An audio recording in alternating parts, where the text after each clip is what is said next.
So, hello everybody, this is Priti Shruti and welcome to our channel. And I know you all graduate students are preparing for your postgraduate entrance exam. So, अभी हम discuss करेंगे कुछ previous year questions 2022 के. Okay, सो बिना time waste किए हम question से देख लेते हैं direct, right? So here is your question paper 2022 के. Okay, full mark 70. Okay, and you have your 90 minutes. Okay, तो हम देख लेते हैं direct questions.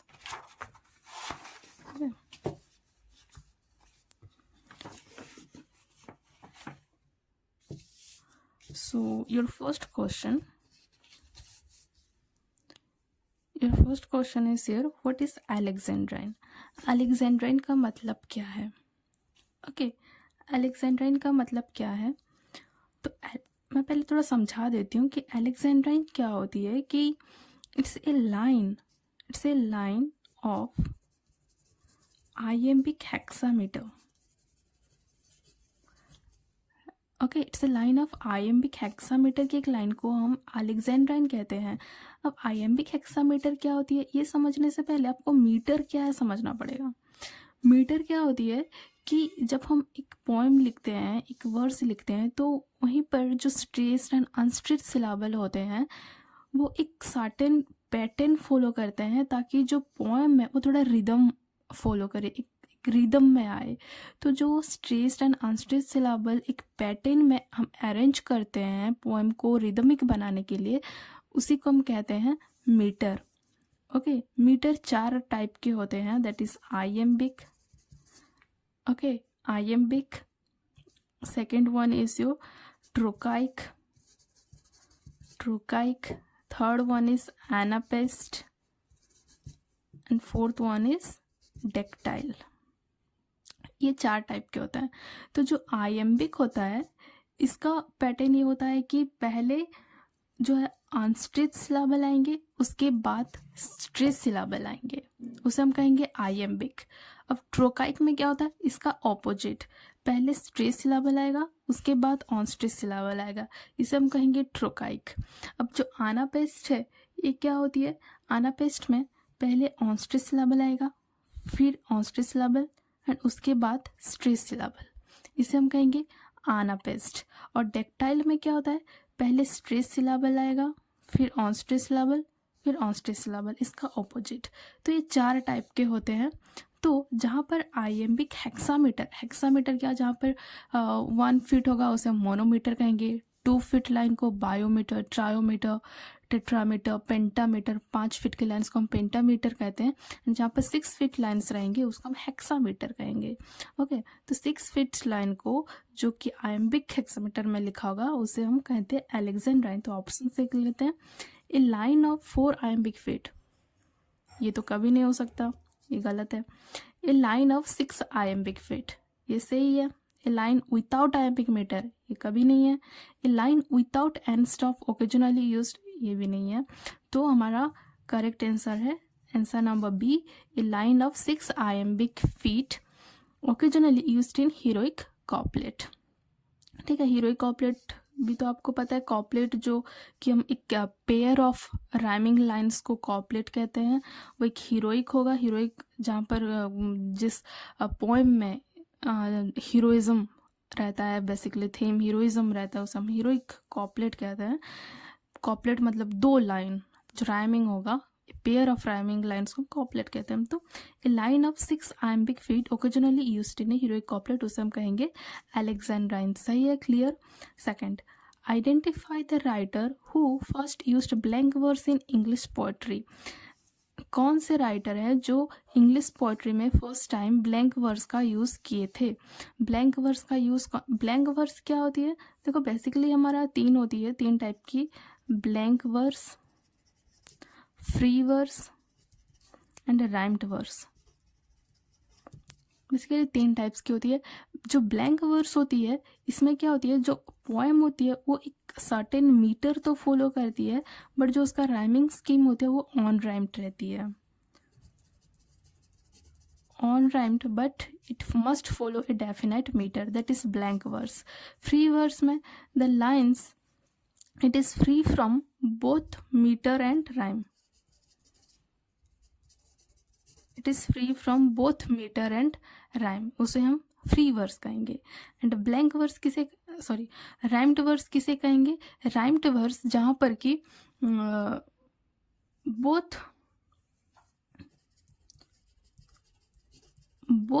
Rhymed and metre should be followed. Blank verse में सिर्फ मीटर को फॉलो किया जाएगा एंड ये अनराइम्ड रहेगा. फ्री वर्स में जो पोएम है वो it is free from both metre and rhyme, and rhymed verse में वो मीटर को भी फॉलो करेगा एंड वो राइम को भी फॉलो करेगा. ठीक है, तो जो ब्लैंक वर्स है ये फर्स्ट किसने यूज़ किया था?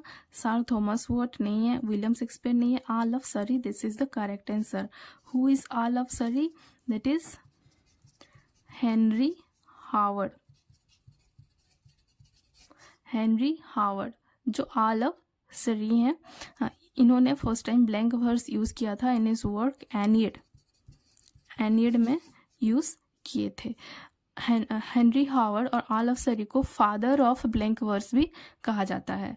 ठीक है, next question number 3. Christopher Marlowe wrote all of the following plays except. इन चारों में से क्रिस्टोफर मार्लो ने कौन से वर्क नहीं लिखे हैं? टेम्बरलाइन द ग्रेट ये तो लिखे हैं, जियो ऑफ माल्टा भी. रिचर्ड थर्ड ये कौन लिखा है?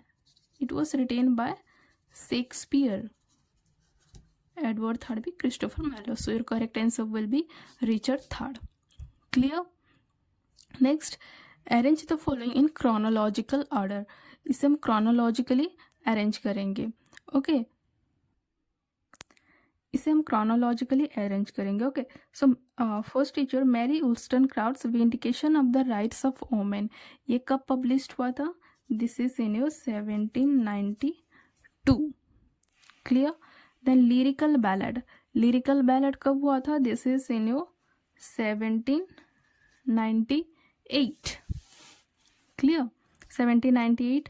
देन फ्रेंच रिवोल्यूशन कब हुआ था? 1789 से लेके 1799 तक हुआ था. Right. Then Percy's reliques of ancient English poetry, ये कब पब्लिश हुआ था? This is in 1765. ओके, तो अगर हम इसे क्रोनोलॉजिकली अरेंज करेंगे तो फर्स्ट इज योर 4, 1765 आएगा 4. ओके, नेक्स्ट कौन आता है? That is number 3, 1789 French revolution. Then 1792 vindication of the rights of women number 1. Then 1798 में आता है lyrical ballad. So your correct answer will be option number A, 4, 3, 1, 2. Right. Then tradition according to Eliot implies. Eliot के हिसाब से tradition क्या है? एक recognition of the continuity of literature. सही है, continuity of literature. A critical judgment as to which of the writers of the past continue to be significant in the present. ये भी सही है, जहाँ पर past continue to be significant in the present. A knowledge of the significant writers obtained through great labor. ये भी सही है. ठीक है, तो इसका आंसर हो जाएगा option number D, all of the above. Okay, तो नेक्स्ट चलते हैं question number 6. Which of the following is not a characteristic feature of the Victorian age? इनमें से कौन से विक्टोरियन एज के एक कैरेक्टरिस्टिक्स नहीं है? ठीक है.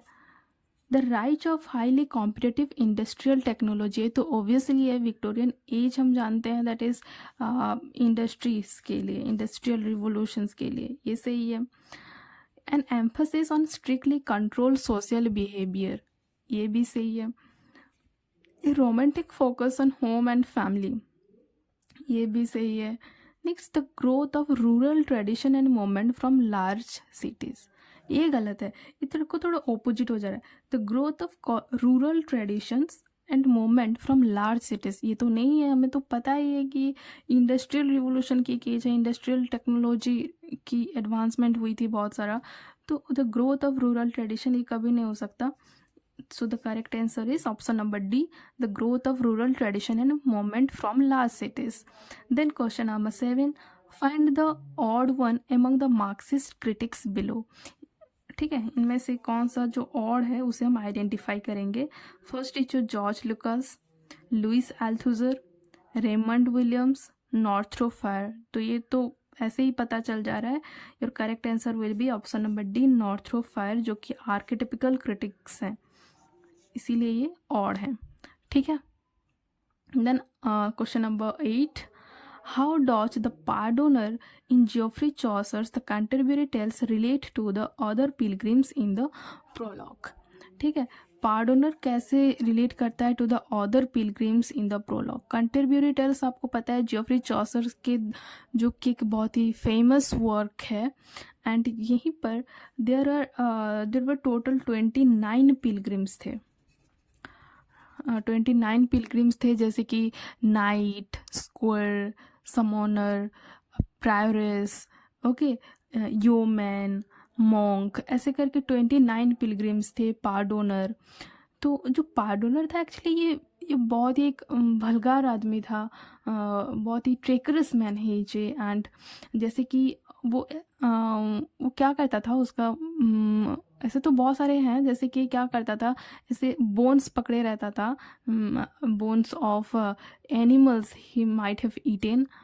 ऐसे बहुत सारा बोन्स पकड़ा हुआ होता था. एंड वो लोगों को बोलता था कि no, this is the bones of saint, this is actually relics, and इसको छू के you can pure yourself, you can make yourself pure, and to touch this relics you have to pay me. Okay, सो आप मान कर सकते हो कि वो कितना ट्रिकरस है. वो बोला था कि इसे छूने के लिए यू हैव टू पे मी, आपको पे करना पड़ेगा. एंड इसे छू के आप जो अपना पाप है उसे उससे आप रिलीफ पा सकते हो.